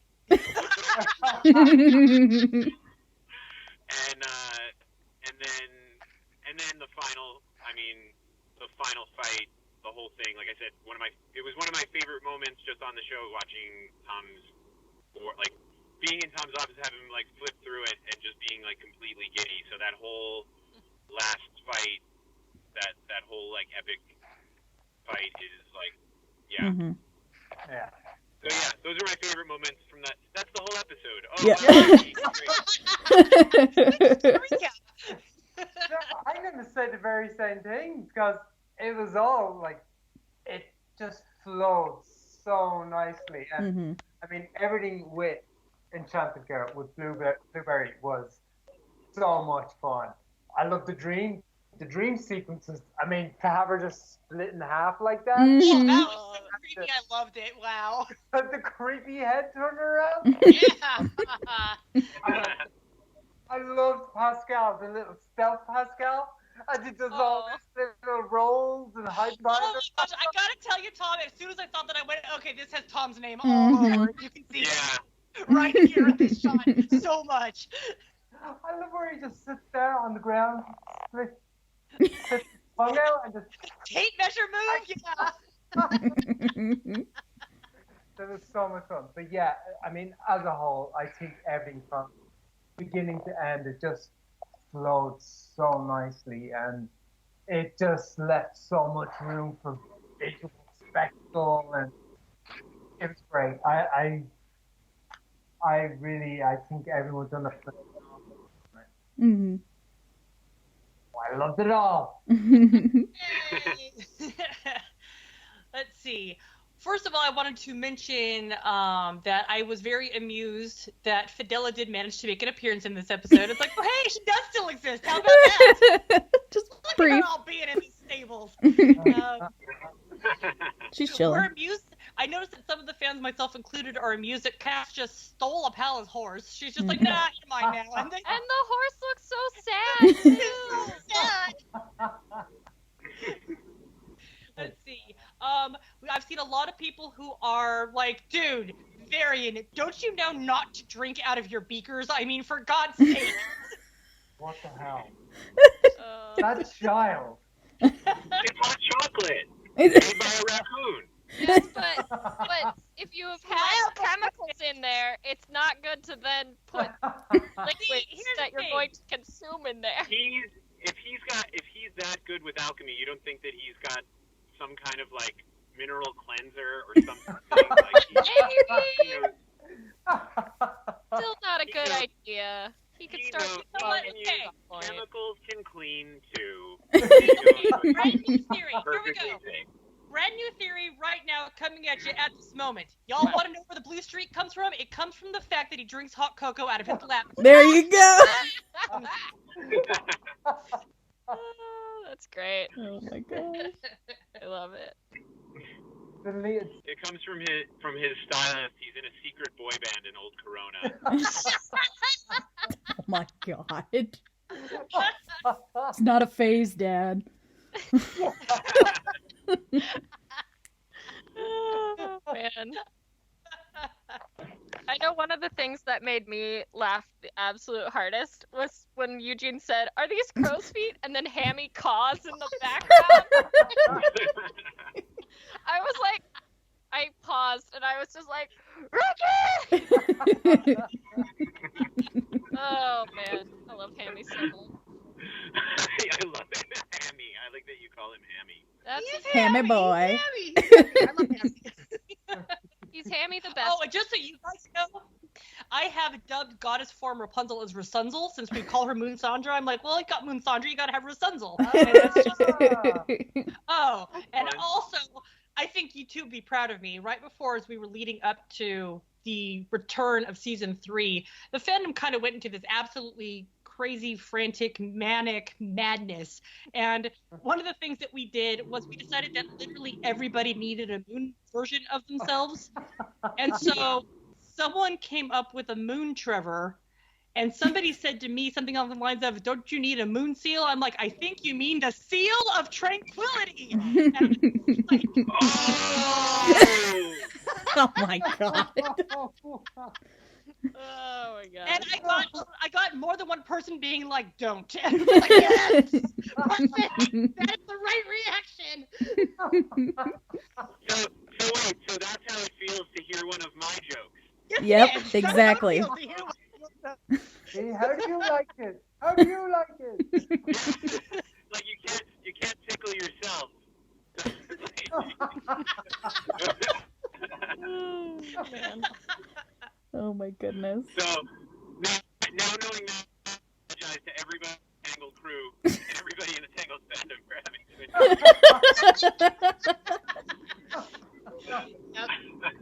Yeah. Get it? Seal of approval, right?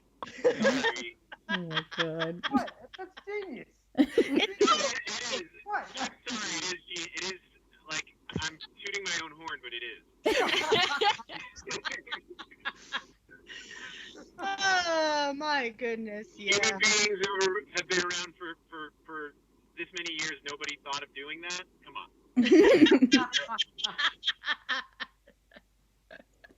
Wow, you're innovative. Brilliant. Wow. So, yeah, this episode in general, absolute roller coaster. Clearly, we're hitting on a lot of the like funny parts. Of course, you two are a couple of really funny guys, and that really helps. But like honestly, the New Dream stuff was just like It was kills us every time. Like It's what we deserve. Yeah. it's It's what we've been waiting for. not just the beginning Yeah. of the episode. episode when Rapunzel reveals the ring to Eugene, and he's just like, for me? Oh my god. It's just like, oh my gosh, Zachary's delivery on that line is like, so good. Geez Louise, man, you trying to kill us all? This is just... So when Rapunzel like in the song when she says like everything is gonna be fine, I wanted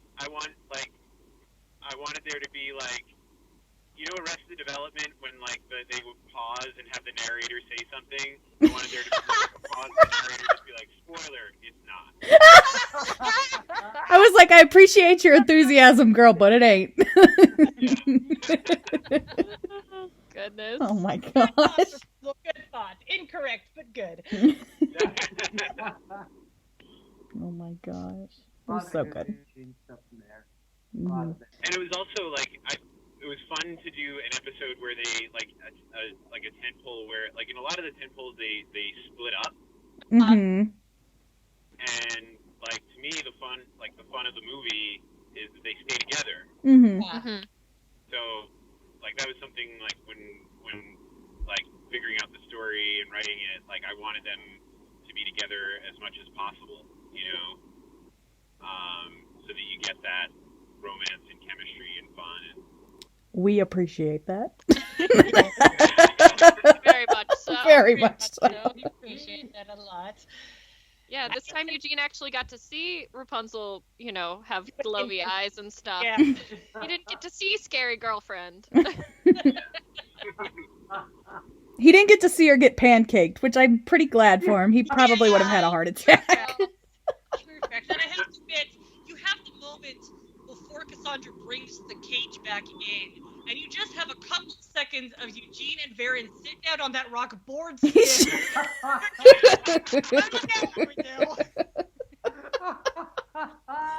The danger has passed, and now we just sit here. What are we gonna do? Yeah, that was chilling. funny. Oh, and also, like, I myself lost my absolute mind when Lance and Varian hugged each other after comedy. So cute. Oh my gosh. I mean, because it's like we haven't seen a lot of interaction between Lance and Varian. Like, basically the only other time they've really addressed each other was when Lance wiped the goatee off his chin.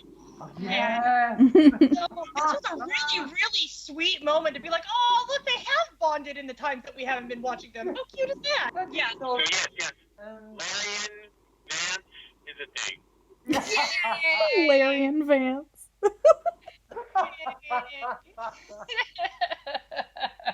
Oh my gosh. Well, I mean, you know, Varian starts his career with a crush on Eugene. You might as well have a crush on Lance now. It's great. It all works. Oh God.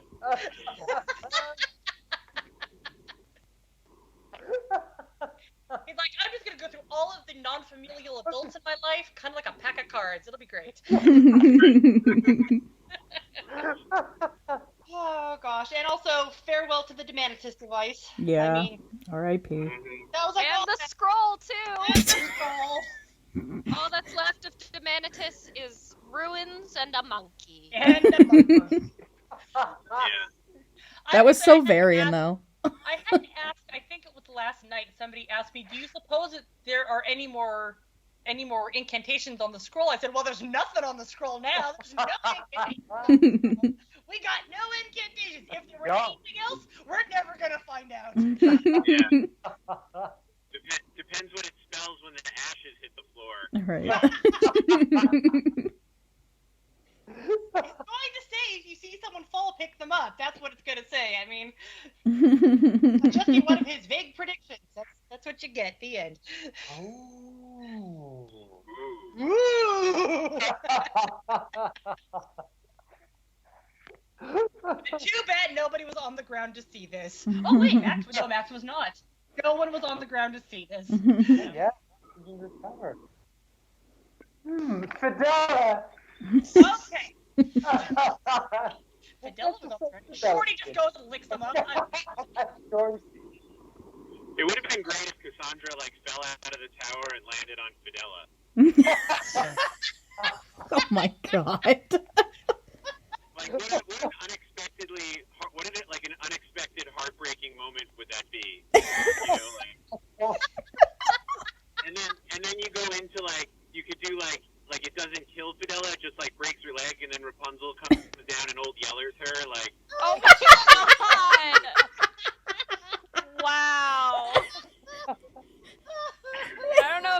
would let you do that.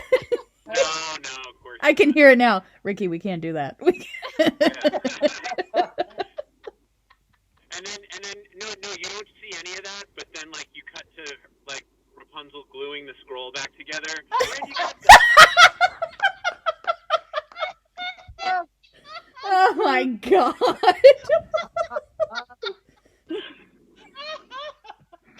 I love it. That's evil. Tom, Tom. I love it.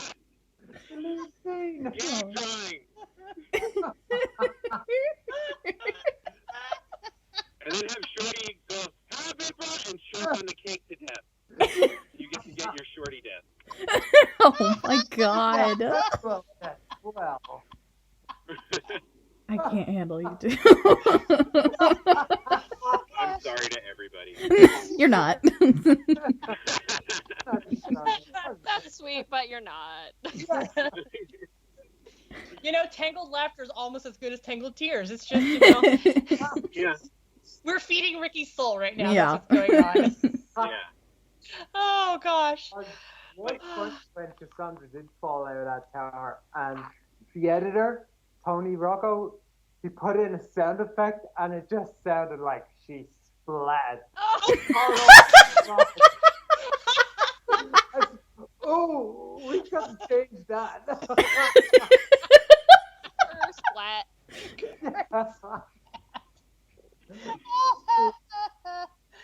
Oh, gosh. The noise that should have happened was just the like poof that happens when Gothel's, ashes hit the floor.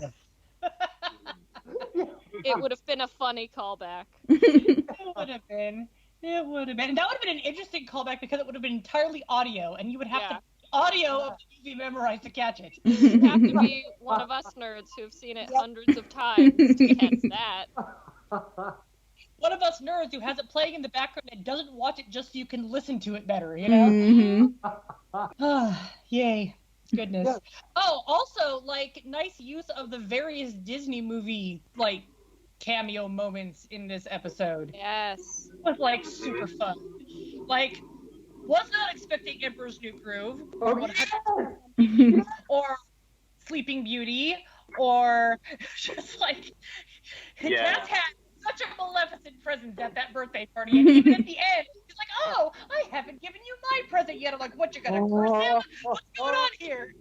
I will say, like, I think Shane did that secret, but I'm not sure. But, like, I completely, when I wrote that scene, watched Sleeping Beauty before I did that. And, like, that was total homage to that. And then Emperor's New Groove moment was 100% Tom. Like, Yay! Yay! You love a callback. yeah. And fun. I don't know if people know this fun little fun fact, but Leanna Dindal, who's one of the writers, is the daughter of the director of Emperor's New Groove. That's Fun! That's awesome. That's super cool. Okay. Yeah, it's big Disney family. Yeah. A little bit of DNA in there. Nice. Also, I had to absolutely cackle at that specific moment how Eugene is spending the entire episode complaining about getting older, but then he goes, "Back in my day." It's like, I had a lot more age jokes in there, and then like I kept getting the note that he was being too negative, and I'm like, well, he's a crotchety old man. So there's like only like half the jokes. Yeah, I remember when he's walking out to Varian, there was some gold. I said, no, he's being too negative, and take it out. What? But really? That's the joke. That's the joke. But Let my man be negative, Disney. Come on. haven't you seen the movie? He walks through half the movie with a negative attitude. Right? Come on. He's like, this sucks. Why am I here? I just wanted money. Worst choice I ever made. Why am I saddled with this crazy girl? Oh, wait, she's cute. Oh, she's a literal ray of sunshine. That's why.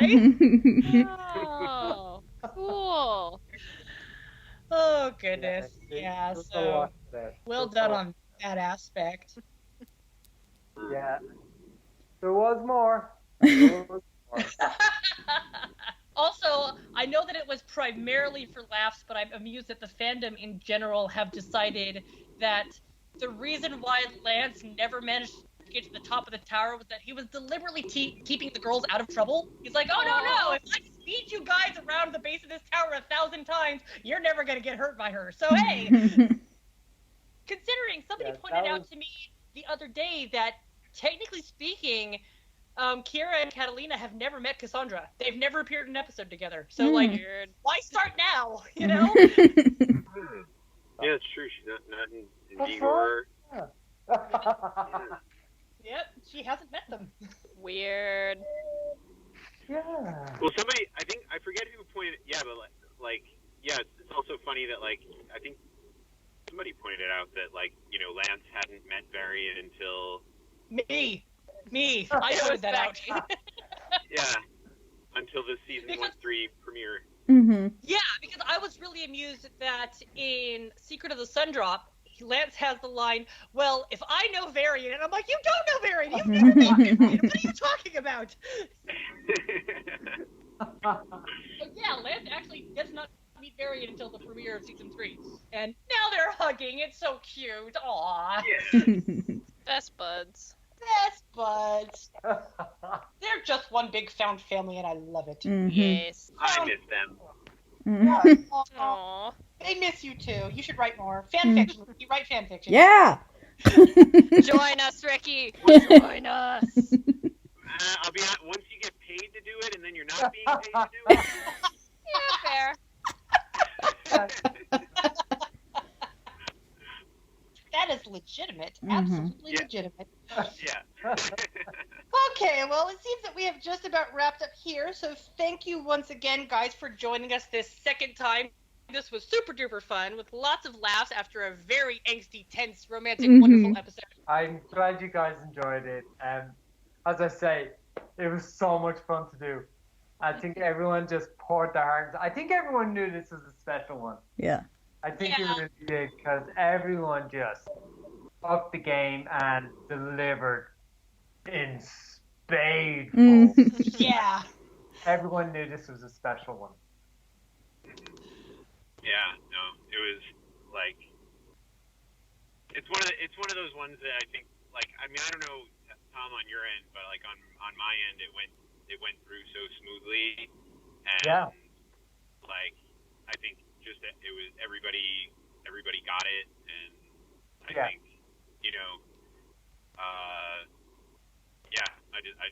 I thought it was a blast. It was a blast to work on, and sort of bittersweet for me. The last line I wrote for the show is in that episode. It's when she looks at the tower and says "Home Sweet Home." That's the last thing I wrote on my last day. Wow. Wow. 5 o'clock in the afternoon, I had a really quick revision on that scene, and that's the last line I wrote and sent it in. And then I was like, so when I see it in the show now, I'm like, Aww. yeah. So, but it was a special one, and like I said, to the work that everybody put into it, and Tom, as usual, just absolutely slaughtering every single action scene with epicness. No, it was. Yeah, I will agree. It did. It went through so easy. I think everyone just got it. Everyone just read the script and got it, and everyone just laser focused into it. It really. I said it before. It was a special one.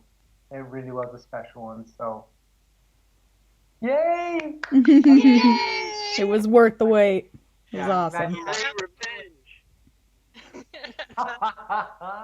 Yeah, considering that Eden leaked the title of it 1.5 years ago, and everyone's been like, Revenge Against who? Revenge Against what? What's going on? But yeah, no, it was. I'm glad you guys liked it, because, as I say, I think everyone enjoyed working on it. Mm. It seems so. everybody had such high praise. You have so many of the crew saying, "Oh, this is my favorite episode," and whatnot. So yeah, it looks like everybody involved is really loves this one.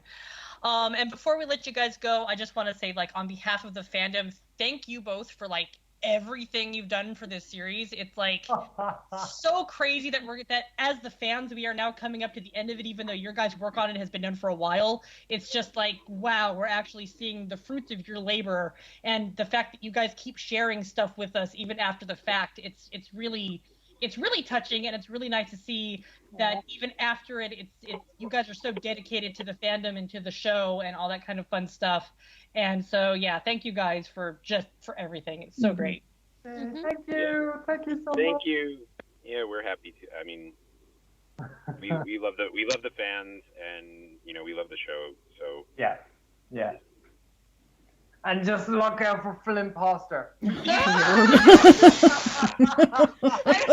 scared.